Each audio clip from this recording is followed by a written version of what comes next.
In this video, I am going to teach you how to create a folder in Notion so you can organize your pages like a pro. This simple method makes your workspace look cleaner and easy to navigate. Let's get started. Go to notion.so and sign into your account. Double check you're signed into the right workspace. Choose the page where you want to add the folder. Open the page so you can start building your folder-like structure.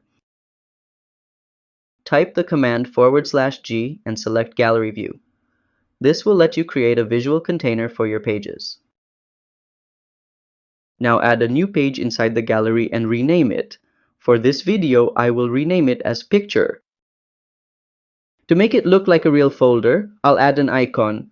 Just click on the default icon above the page title. Click Upload and choose a folder icon from your computer, then save it. This gives your page a real folder look. And that's how to create a folder in Notion. If you found this helpful, don't forget to like and subscribe to How to Tutor for more quick Notion tips. See you next time!